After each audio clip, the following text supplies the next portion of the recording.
Dear students, today we shall be starting with a chapter called as Chemistry in Everyday Life. तो जैसे कि chapter के नाम से पता चलता है कि हम केमिस्ट्री की इंपॉर्टेंस को एवरीडे लाइफ में अंडरस्टैंड करेंगे, बट बेसिकली चैप्टर को 3 पार्ट्स में डिवाइडेड किया गया। पहले पार्ट में हम मेडिसिन के बारे में पढ़ेंगे, दूसरे पार्ट्स में हम फूड एडिटिव्स के बारे में पढ़ेंगे और तीसरे पार्ट में हम जो है सोप्स एंड डिटर्जेंट्स के बारे में पढ़ेंगे, लेकिन इनकी केमिस्ट्री है। तो सबसे पहला पार्ट जो है इसका मेडिसिन या ड्रग्स का है। तो मेडिसिन और ड्रग जो है ये केमिस्ट्री की उस ब्रांच को डील करते हैं जिसमें हम पेशेंट को मेडिसिन देते हैं किसी डिजीज के लिए, उसको ट्रीट करने के लिए। तो branch of chemistry which deals with treatment of diseases using suitable chemical is called as chemotherapy. वैसे हमारी सोसाइटी में मेडिसिन और ड्रग दो डिफरेंट वर्ड्स में डिवाइड कर दिया गया। मेडिसिन जो है कहा गया हैबिट फॉर्मिंग्स नहीं है, और ड्रग्स में कहा गया कि जो ड्रग्स हैं वो हैबिट फॉर्मिंग है।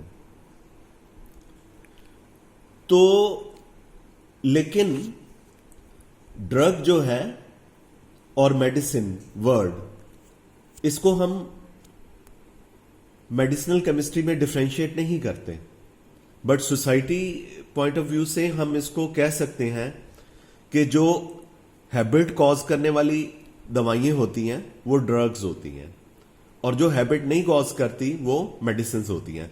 लेकिन हम इस पूरे चैप्टर में मेडिसिन को एक ब्रॉड टर्म ड्रग्स के साथ ही लिखेंगे या यूज करेंगे। ड्रग एक फॉरेन केमिकल सब्सटेंस होता है जिससे हम पेशेंट्स के डिजीजेस को, इन्फेक्शंस को, वायरल इन्फेक्शन, बैक्टीरियल इन्फेक्शन या कोई जेनेटिक डिसऑर्डर है उसे ट्रीट करने की कोशिश करते हैं। तो इसमें हमने एक डेफिनेशन अंडरस्टैंड करनी है, मेडिसिनल केमिस्ट्री।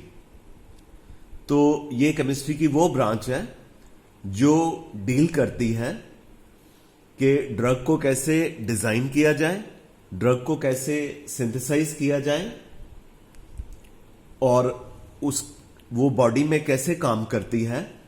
तो साइंस की या केमिस्ट्री की इस ब्रांच को मेडिसिनल केमिस्ट्री कहा जाता है। अब हमने ड्रग को क्लासिफाई करना है। क्लासिफिकेशन ऑफ ड्रग ये 4 तरह से है। पहली है ऑन द ड्रग की classification on the basis of pharmacological effect. On the basis of pharmacological effect, ये क्लासिफिकेशन बेसिकली डॉक्टर्स के लिए है।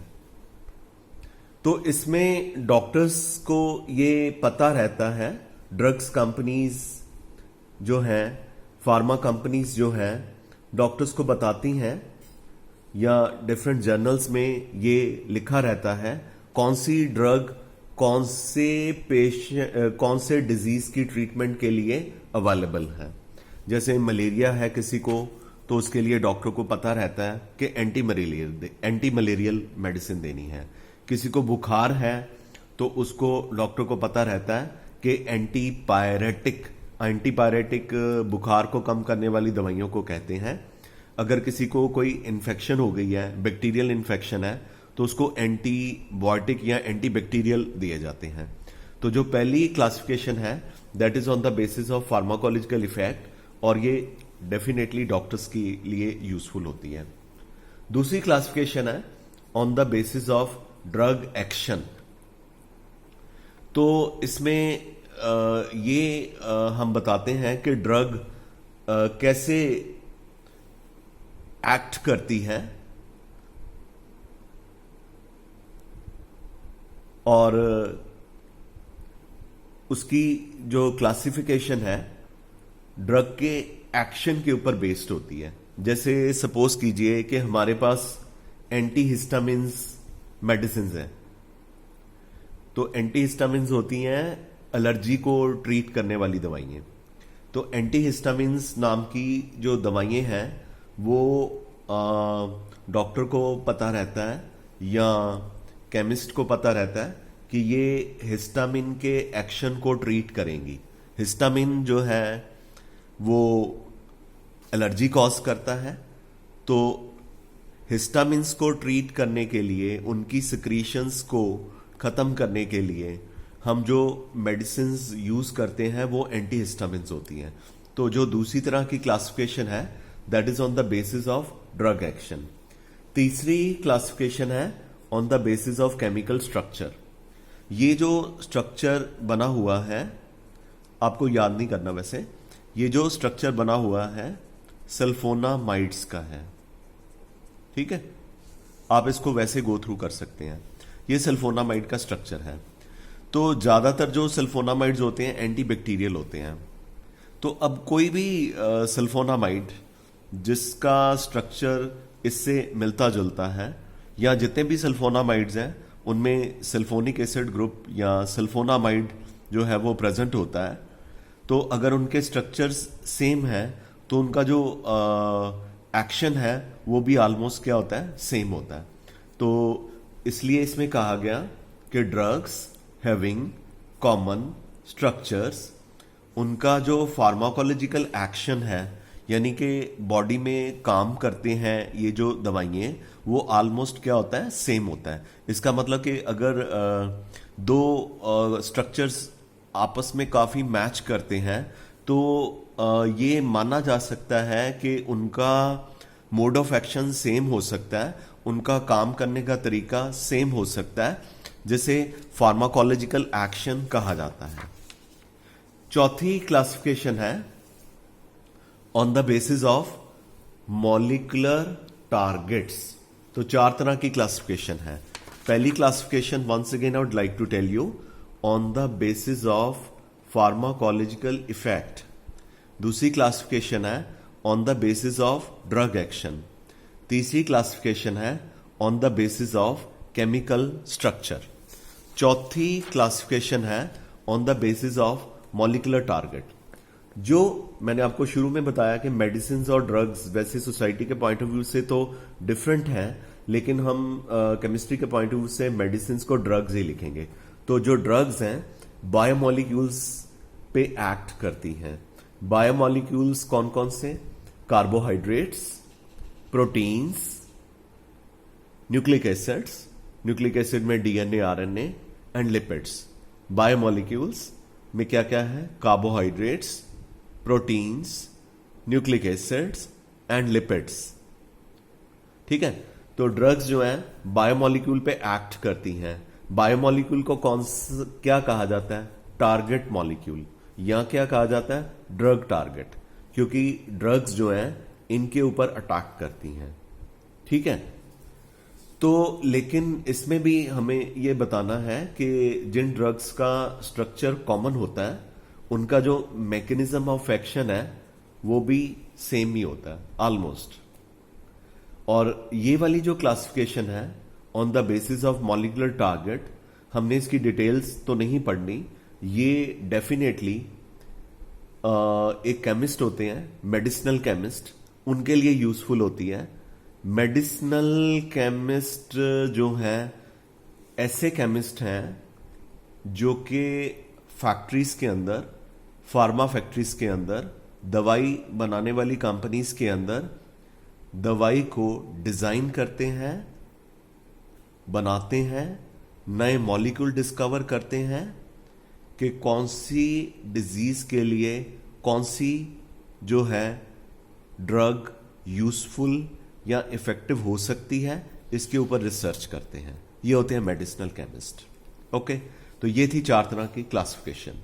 अब हम पढ़ेंगे एंजाइम्स के बारे में।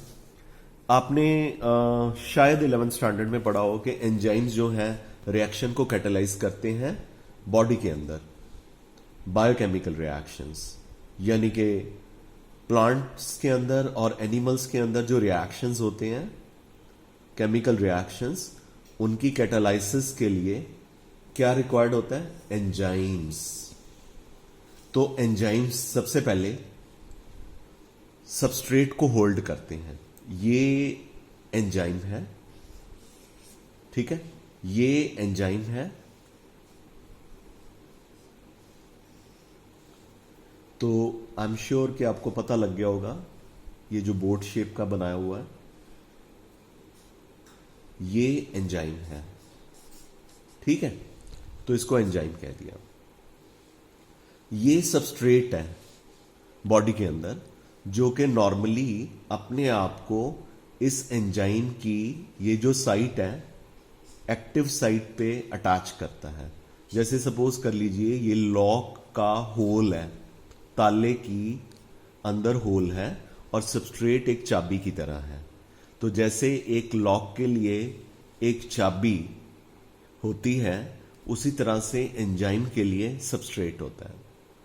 तो एंजाइम सबस्ट्रेट को होल्ड करता है अपनी एक्टिव साइट पे with the help of hydrogen bonding, van der Waals forces of attraction, ionic bonding etcetera.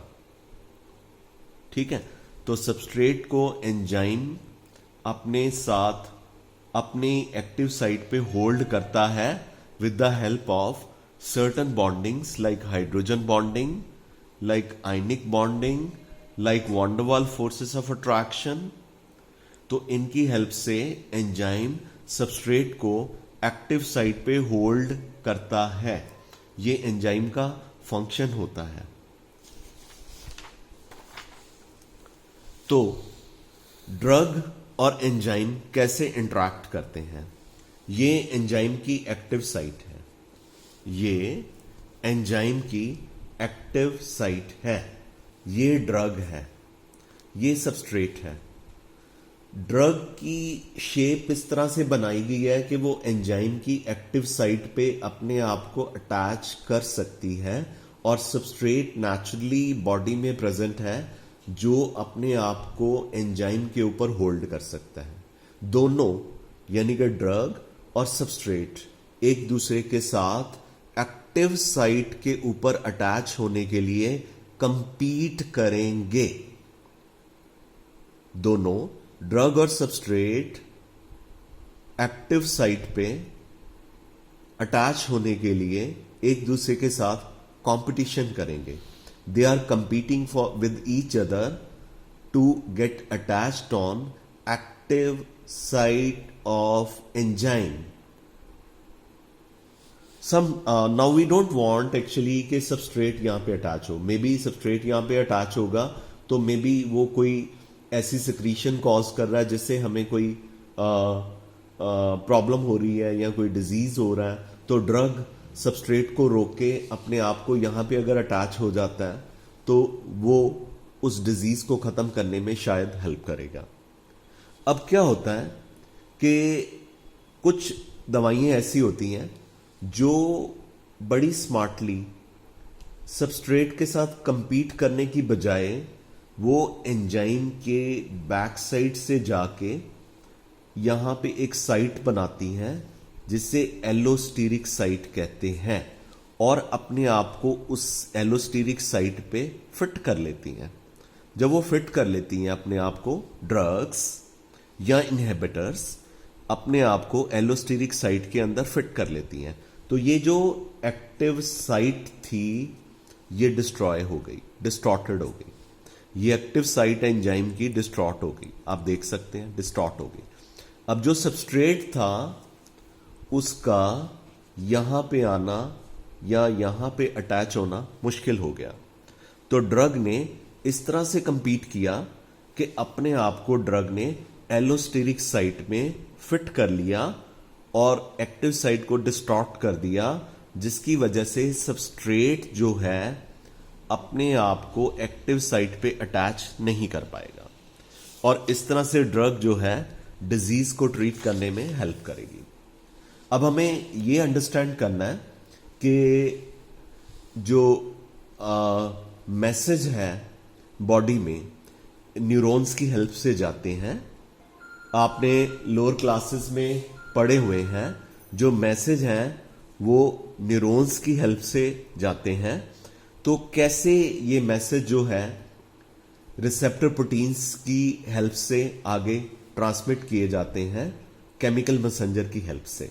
Let us सी, सबसे पहले ये क्या बना हुआ है, ये एक रिसेप्टर प्रोटीन है, ये मेम्ब्रेन है सेल में, ये मेम्ब्रेन है सेल की, और उस सेल की मेम्ब्रेन के बीच में ये प्रोटीन्स अपने आप को एम्बेड करे होते हैं, फंसाए हुए होते हैं।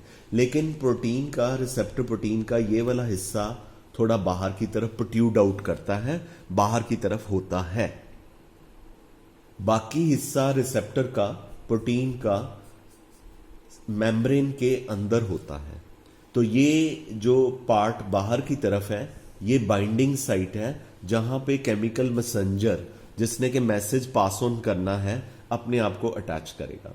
अब केमिकल मैसेंजर अटैच हो गया, मैसेज पास ऑन किया, मैसेज न्यूरॉन की हेल्प से आगे चला गया और ये डिपार्ट कर गया, यानी कि बाहर चला गया। ठीक है, ये डिपार्ट होके बाहर चला गया। अब ये हम जो केमिकल मैसेंजर कह रहे हैं कि केमिकल मैसेंजर, तो ये केमिकल मैसेंजर क्या होते हैं? केमिकल मैसेंजर दो तरह के होते हैं, एक होते हैं हार्मोन्स, एक होते हैं neurotransmitters. Chemical messenger, I repeat once again, आपने यहां पे देखा ये केमिकल मैसेंजर था, ये मैसेज को आगे ट्रांसमिट करने में हेल्प करता है, neuron to neuron, cell to cell. ये केमिकल मैसेंजर दो तरह के हो सकते हैं, हार्मोन्स एंड न्यूरोट्रांसमीटर्स। न्यूरोट्रांसमीटर कौन से होते हैं? एक होते हैं एसिटाइल कोलिन, नोट्स में इसका फुल नेम मिलेगा, मैंने शॉर्ट में लिखा है acetyl choline, ACH, medicinal chemist इसको ACH ही लिखते हैं। 2 डोपामिन, 3 सेरोटोनिन। ये तीन कॉमन न्यूरोट्रांसमीटर्स हैं, ये केमिकल मैसेंजर्स हैं जो मैसेज को बॉडी में न्यूरॉन्स की हेल्प से आगे ट्रांसमिट करते हैं। और हार्मोन्स आपको पता ही है, ठीक है। तो ये जब मैसेज पास ऑन कर देते हैं, मैसेज पास ऑन कर देते हैं, तो ये एक्टिव साइट को छोड़ के चले जाते हैं, ये एक्टिव साइट को छोड़ के चले जाते हैं और डिग्रेडेशन हो जाती है। तो इसका मतलब कि जब मैसेज पास ऑन हो जाता है, न्यूरोट्रांसमीटर जो है एक्टिव साइट को छोड़ के चले जाते हैं और ये डिग्रेड कर जाते हैं, इनकी डिग्रेडेशन हो जाती है। तो इनका जो डिग्रेडेशन प्रोडक्ट है वो नर्व एंडिंग्स तक चला जाता है, और नर्व एंडिंग्स में जब जाते हैं कौन? न्यूरोट्रांसमीटर्स। जब नर्व एंडिंग्स में चले जाते हैं तो न्यूरोट्रांसमीटर नर्व एंडिंग्स में जाने के बाद दोबारा से एक्टिव हो जाते हैं। दोबारा से क्या हो जाते हैं? एक्टिव। और जब एक्टिव हो जाते हैं तो ये अपना वही साइकिल मैसेज को आगे पास ऑन करने का रिपीटेडली करते रहते हैं, और इस तरह से मैसेज जो है वो आगे पास ऑन करते हैं। तो हम ये क्यों पढ़ रहे हैं कि मैसेज आगे क्यों पास ऑन होता है? भाई देखिए, मेडिसिन बॉडी में काम करेगी, जब वो एक्टिव साइट पे अपने आप को अटैच करेगी तो मैसेज तो आगे जाना चाहिए ना। मैसेज जाएगा तभी तो हमारे अंदर फीलिंग ऑफ वेल बीइंग आएगी, हम अपने आप को ठीक फील करेंगे। जैसे आपको बुखार हो गया, आप पैरासीटामोल का टैबलेट खाते हैं तो आपको 1 घंटे के बाद 40-50 मिनट के बाद, नॉर्मली 30-40 मिनट लग जाते हैं पैरासीटामोल का एक्शन शो होते होते, तो आप फील करेंगे थोड़ा सा बेटर।